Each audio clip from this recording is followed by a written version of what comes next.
बहुत धन्यवाद साथियों। आज तालियां तालियां तालियां। मंचासी बहुजन मुक्ति पार्टी राष्ट्रीय अध्यक्ष युवा संगठन माननीय अनिल माने साहब, मंचासी हमारे क्रांतिकारी पदाधिकारी साथी और आप सभी क्रांतिकारी साथियों को जय जोहार, जय मूल निवासी। एक बार थोड़ा सा प्यार से अभिवादन हो जाए। जय जोहार, जय मूल निवासी। साथियों, हम लोग जब प्रचार कर रहे थे, आप लोगों के बस्ती में डोर टू डोर कैंपिंग कर रहे थे, निमंत्रण दे रहे थे, तो हम आपको बोले थे जन जागृति का कार्यक्रम होगा और हम लोग अपने वादे के पक्के हैं। जन जागृति 200% गारंटी है होगा।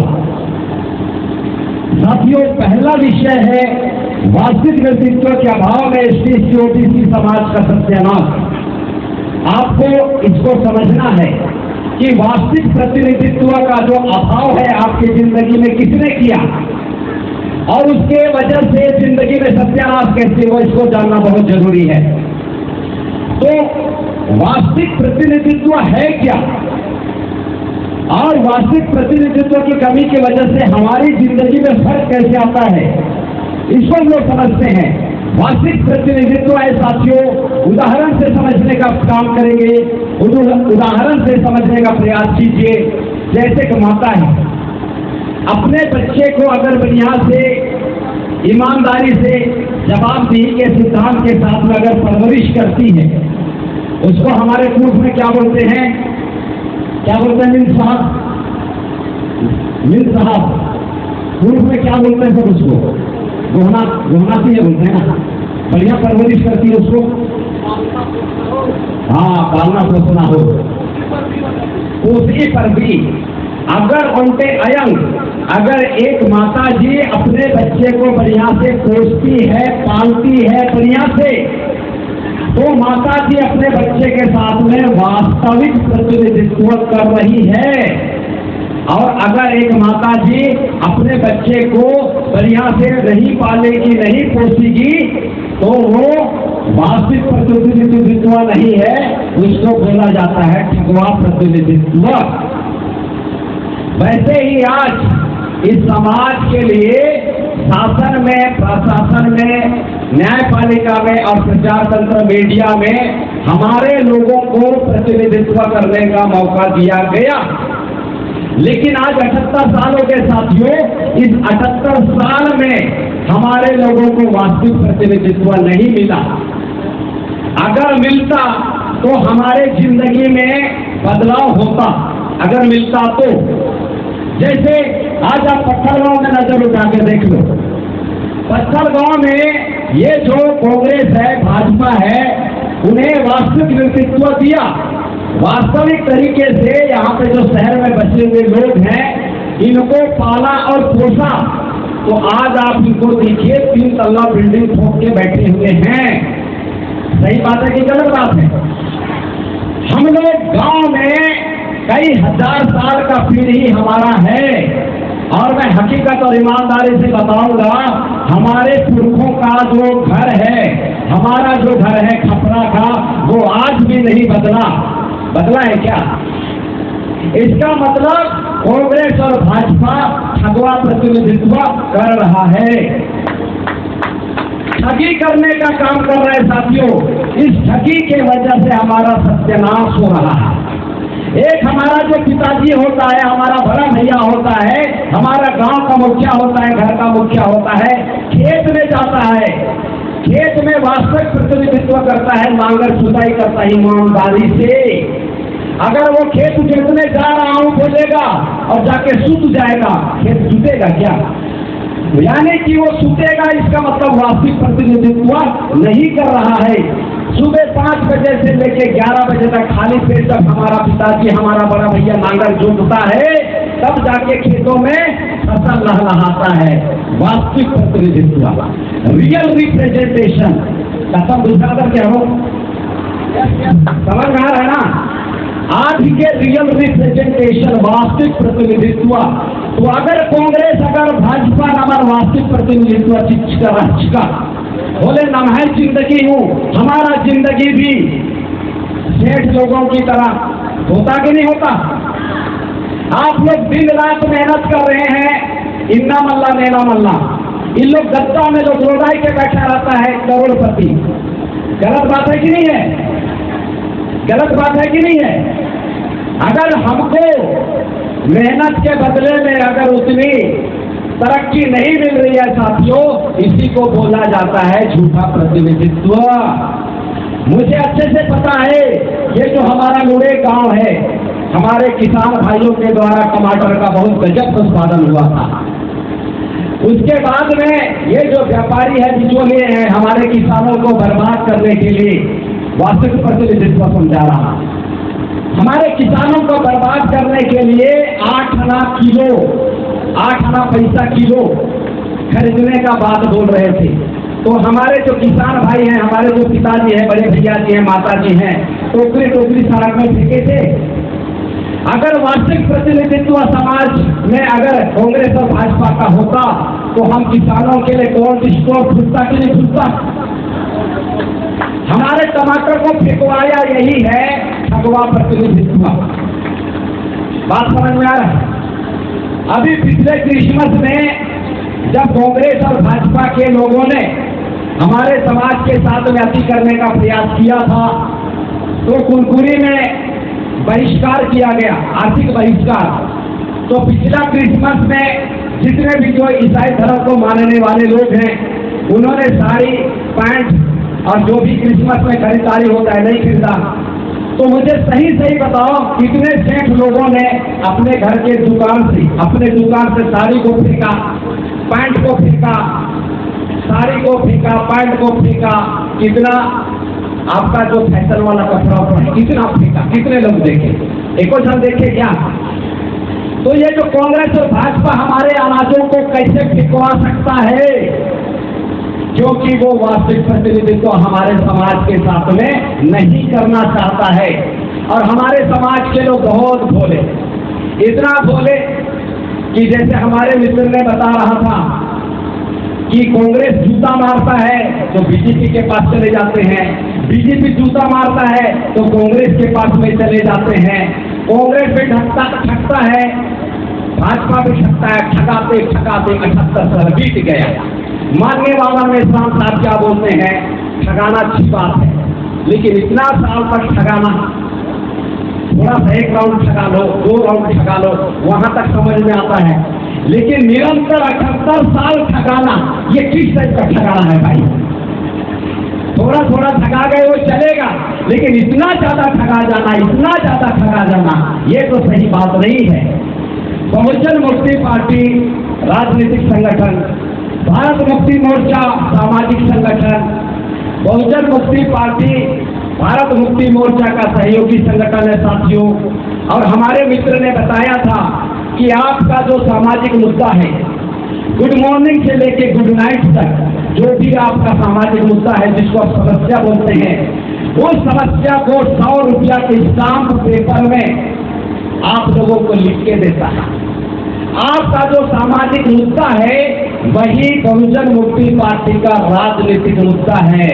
ऐसा पार्टी होना चाहिए कि नहीं होना चाहिए? एक बार ताली तो बनता है यार। आपका जितना भी सामाजिक समस्या है वही समस्या बहुजन मुक्ति पार्टी का राजनीतिक मुद्दा है साथियों। बहुत बार हमारे समाज के लोगों को क्या बोलकर ठगने का काम किया गया है आज तक। बोलते तो सामाजिक मुद्दा है, समाज का मुद्दा हम लोग लड़ाएंगे और यहाँ पे हम किसी भी पार्टी का कोई नाम नहीं लेंगे। मैं आप लोगों को बताना चाहता हूँ, बढ़िया से समझने का प्रयास कीजिए। देखिए, जो समस्या का समाधान है वो सामाजिक मंच के माध्यम से हो, राजनीतिक मंच के माध्यम से हो या धार्मिक मंच के माध्यम से हो, समाधान तो समाधान ही होता है ना। लेकिन अगर कोई बोला जाए कि ये जो मुद्दा है इसको राजनीति में मत करना, ये जो मुद्दा है इसको सामाजिक मंच में मत करना, ये जो मुद्दा है इसको धार्मिक मंच में मत करना, इसका मतलब आपको ठगने का काम किया जा रहा है। क्योंकि हमारी समाज की ज्वलंत मुद्दा वो समाज के मंच में सॉल्यूशन हो, उसका समाधान हो, राजनीतिक मंच में हो या धार्मिक मंच में, ये एक ही बात है, ये कोई अलग अलग बात नहीं है। तो हमारे लोगों को ये बेवकूफ बनाने का काम करता है। हमारे युवाओं को राजनीति से दूर करने का ये षड्यंत्र है। हमारे समाज के लोग उनके बातों में आके बोलते हैं कि नहीं, इस मंच में आपको ऐसी बात नहीं करना है। साथियों, मैं आप लोगों को बताना चाहता हूं, अगर आप अपने युवक लोगों को, हमारे जो बहनें हैं, हमारे जो युवतियां हैं, उसको अगर इसके संदर्भ में जानकारी ही नहीं देंगे और दूसरी तरफ तत्काल आप उम्मीद भी करते हैं कि हमारे समाज से जबरदस्त पॉलिटिशियन, जबरदस्त राजनेता पैदा होना चाहिए, कैसा पैदा होगा? आप अपने बच्चे को साल भर नहीं पढ़ाएंगे और उम्मीद करेंगे कि साल के आखिरी में 99% लाएगा, ला पाएगा क्या? तो ऐसा भगवा जैसा व्यवहार आप लोग क्यों करते हैं? दोनों गलत बात बोल दिया का? आप लोग ऐसा भगवा जैसा बात क्यों करते हैं? क्यों नहीं अपना दिमाग लगाते हैं? हर बार भाषण में बोला जाता है केरल के बाद में जशपुर जिला दूसरा सबसे ज्यादा पढ़ा लिखा जिला है, ऐसा बोला गया है। तो हम लोग को पढ़े लिखे जैसा नजर आना चाहिए कि नजर नहीं आना चाहिए? पढ़े लिखे जैसा नजर आना चाहिए कि नजर नहीं आना चाहिए? तो साथियों, हमको नजर आना पड़ेगा, क्योंकि ये समाज का मामला है। और हम लोग, मैं शुक्र मनाता हूँ, हमारे मंचासी लीडर, हमारे इधर सफेद दाढ़ी वाले भाई हैं, बलासु सिग्गा, और इधर चिकना साथी है धर्मोत्का साहब, और उधर पीछे हैं, आप हाथ खड़ा कर दो, आप नहीं, आप भी धर्मो साहब हाथ खड़ा करके, आप हाथ खड़ा करिए। और उधर पीछे खड़े हैं सूबेदार मेजर ओनरी कैप्टन साहब, हाथ खड़ा करिए। ये जो हमारे साथी हैं, मैं इनका बहुत दिल से शुक्रिया अदा करता हूँ कि इन्होंने भारत मुक्ति मोर्चा नाम के संगठन को छत्तीसगढ़ में पाला पोसा, और इसके वजह से हम लोगों में क्षमता आया, हिम्मत आया। नहीं तो साथियों, आज ऐसा है कि प्रशासनिक अधिकारी के एक अधिकारी को देख के हमारा लोगों को रोना हो जाता है, और यहाँ पे साथ साथ आकर लोग IAS IPS खड़ा हो तो उनको दिन दहाड़े धुआं बाहर कर दिया जाता है। ये क्षमता कहाँ से आता है? ये प्रशिक्षण से आता है, ये प्रशिक्षण से आता है। इसी को माननीय बाबा साहब अम्बेडकर क्या बोलते हैं? शिक्षा वो फिरनी का दूध है, जो पिएगा वो दहाड़ेगा। आज तक इस समाज को मिलावट वाला दूध पिलाया गया है, मिलावट वाला दूध पीने की वजह से हम लोग गुर्राना भूल गए। आप लोग यकीन मानिए, मैं आप लोगों को शुद्ध वाला दूध पिलाऊंगा। मैं, आप हमारे साथ में 1 साल की संगति कर लीजिए, मैं बता रहा हूँ दुनिया धुआं हो जाएगा।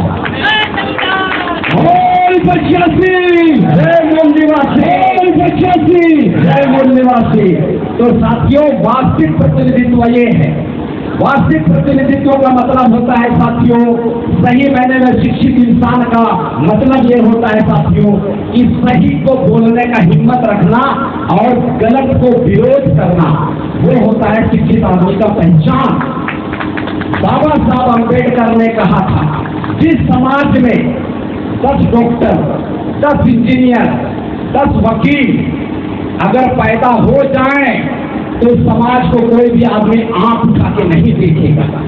लेकिन हमारे समाज को पिछले 78 साल से ऐसा देख रहे लोग, देख रहे नहीं कि देख रहे, ऐसा निटला के देख रहे। हमारे लोगों को डरवाने का काम किया जा रहा है। क्यों किया जा रहा है? क्योंकि हमारा जो पढ़ा लिखा नौकरी पेशा जो क्लीन समाज है, वो पे बैक टू सोसाइटी समाज को नहीं करता है। अगर वो कर ले, अभी देखिए मैं बता रहा हूँ, मैं रूपनारायण का मेरे 2 पैसे का औकात नहीं। अभी जो मैं चट्टी पहना हूँ, ये भी चट्टी समाज के आंदोलन का पैसा है, सही बात बता रहा हूँ। मेरे 2 पैसे की औकात नहीं है, लेकिन जहाँ पे मेरे समाज को आवाज उठाने की पारी आती है, मेरा नंबर पहले पे है, 1 नंबर पे है। अगर साथियों आप लोग इसी तरीका माइंड सेट अगर करें, अपने समाज के हर समस्या के सामने तटस्थ होकर खड़े रहे, हमारे जो समाज के नौकरी पेशे लोग अगर पे बैक सोसाइटी के तहत हमारे समाज को अगर बुद्धि दे, पैसा दे और अगर श्रम करें तो बाबा साहब का वो जो कथन है वो पूरा होने वाला है।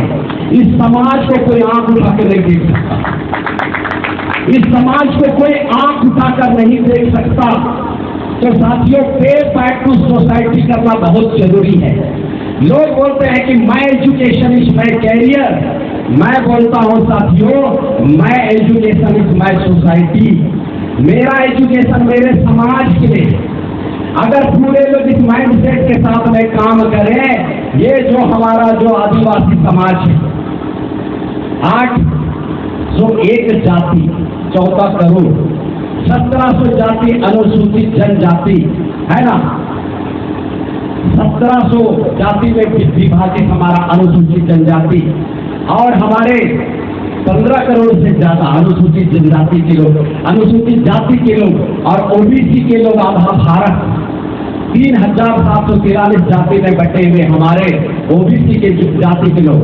अगर वास्तविक प्रतिनिधित्व सिर्फ राजनीति में नहीं होता है, घर में होता है, खेत में होता है, समाज में होता है, पे बैक सोसाइटी में होता है, इस समाज को बदलने में 2-3 साल से ज्यादा समय नहीं लगने वाला। लोगों को लगता है कि बहुत समय लगेगा, अरे कोई समय नहीं लगेगा भाई, क्योंकि मैं बोल रहा हूं तो ये परिवर्तन हो रहा है। अगर आप बोलेंगे तो कितना परिवर्तन होगा। एक मुंह बोल रहा है कितना परिवर्तन, अगर लाखों मुंह बोलना शुरू कर दे तो फिर कितना परिवर्तन। बोलने के लिए तैयार है, क्योंकि जो समाज गूंगा रहता है, नहीं बोलता है, वो समाज के लोग लाश उठाने का काम करेंगे, करते हैं, ऐसा बोला गया है। मैं हमारे समाज को लाश उठाते हुए देखना पसंद नहीं करूंगा, मैं मेरे समाज को चीखते चिल्लाते और घुघराते हुए देखना पसंद करूंगा। आप लोग घुघराने के लिए तैयार हैं? यस। तो साथियों, हमारे जो कर्मचारी साथियों को, गैर कर्मचारी साथियों को, हमारे मातृशक्ति को, हमारे भातृशक्ति को मैं अपील करना चाहता हूँ, मैं एजुकेशन इज माय सोसाइटी कीजिए।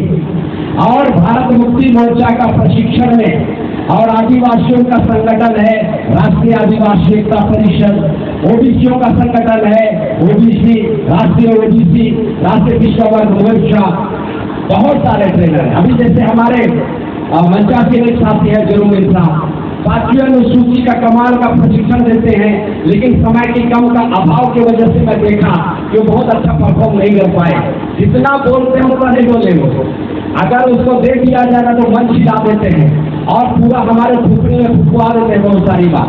बहुत जल्दी वो कार्यक्रम कंडक्ट किया जाएगा। मैं लंबा समय ना लेते हुए मैं अंत में ये बात कहना चाहता हूँ साथियों, आप लोगों को जो आपके समाज के विरोध में सामाजिक संगठन, राजनीतिक संगठन काम करता है, उसको यथाशीघ्र दरकिनार करने की जरूरत है। क्योंकि अगर जिस पत्थर को ढो के अगर आपको मरने जैसा एहसास हो रहा है, कभी मर जाऊं, तो उस पत्थर को तत्काल उसी जगह पे छोड़ जाना चाहिए और एकदम हल्का फुल्का हो जाना चाहिए, है ना। यानी कि जो संगठन, जो सामाजिक संगठन और राजनीतिक संगठन आपके समाज के लिए समस्या पैदा कर रहा है, उसको छोड़ने में आपकी भलाई है। आप छोड़ेंगे तब जाके समाधान आप कर पाएंगे, क्योंकि समस्या आपका है तो समाधान भी आप ही को करना पड़ेगा। आपका घर चोरो होगा तो पत्थर का कसेट बनिया लोग जाके आपका खपरा को नहीं खाएगा, आप ही को चढ़ना पड़ेगा थाली में। तो अगर आपका शिक्षा का समस्या है, संपत्ति का समस्या है, सुरक्षा का समस्या है, तो आप ही लोगों को मैदान उतरना पड़ेगा। और मैं साथ देने के लिए तैयार हूँ। आप लोग साथ देने के लिए तैयार हैं? तो साथियों, बहुत सारी बातें होंगी और मुझे मुख्यतः हमारे जो राष्ट्रीय अध्यक्ष महोदय हैं अनिल माने साहब, मुझे भी सीखना है, क्योंकि मैं बहुत सीखता हूँ। मैं समस्त लोगों से अपील करता हूँ, समय की नजाकत है, लेकिन सुने बगैर मत जाना। सुने बगैर जाओगे तो अपराध हो जाएगा, क्राइम हो जाएगा। बाबा साहब ने कहा है, no crime is enemy, no aim is enemy. ऐसा नहीं साहब, लो एम, छोटा लक्ष्य क्राइम है, ना सुनना भी अपराध है। क्योंकि आपको सुनाने के लिए दिल्ली से चले आए हैं 1300 किलोमीटर दूर, तो निश्चित रूप से एक दिन का समय को आप मैनेज करेंगे। 5 बजे तक कार्यक्रम चलेगा साथियों, और ये स्वाभिमानी आंदोलन है। अभी हमारे बहुत सारे जो युवा जमदार साथी है आप लोगों के बीच में आएंगे। आप लोगों को जो यथाशक्ति, जो क्षमता आप लोगों को करते बनेगा वो आप लोग कीजिएगा। इसको जन आंदोलन में है, कोई दबाव नहीं है। अगर आपके पास में नहीं है तो आपको नहीं देना चाहिए, अगर आपके पास में है तो उसे निश्चित रूप से थोड़ा थोड़ा देना चाहिए, क्योंकि ये पब्लिक के खर्चे से कार्यक्रम कंडक्ट होता है। और समाज के लिए जो पे बैक करना है, जिनके पास में अच्छी बुद्धि हो, बुद्धि के माध्यम से मदद कीजिए। जिनके पास में पैसे हो वो पैसे देके मदद करें, और जिनके पास में हमारे जैसे श्रम करने की समय हो तो समाज के लिए श्रम करके पे बैक देना चाहिए। ये तीनों पे बैक से आंदोलन सफल होता है। ये तीनों समाज को वापस करने से समाज मजबूत होता है। क्योंकि एक गिलास पानी की परवाह कर रहे हो आप, एक गिलास पानी जिस बोर से निकलता है उसकी परवाह सिखा रहा हूं मैं आप लोगों को। एक गिलास पानी खत्म हो जाएगा, लेकिन जो बोर है वो अनंत काल तक आपको पानी देगा। आपका बोर सूख रहा है, आपका दुश्मन सुखा रहा है, और उसी को लबालब करने के लिए आज माननीय अनिल मानव साहब को बुलाए गए हैं। इस मौके पर इतनी ही बात बोल के, इतना ही संदेश देकर मैं अपनी बात को मैं समाप्त करता हूँ, विराम देता हूँ। बहुत बहुत धन्यवाद। जय मूल निवासी, जय मूल निवासी। एक बार हम इधर से बोलेंगे बोल 85, आपको जोरदार बुलंद आवाज में बोलना है। जय मूल निवासी, बोल 85, जय मूल निवासी, बोल 85, जय मूल निवासी। बहुत बहुत धन्यवाद, शुक्रिया। I love you.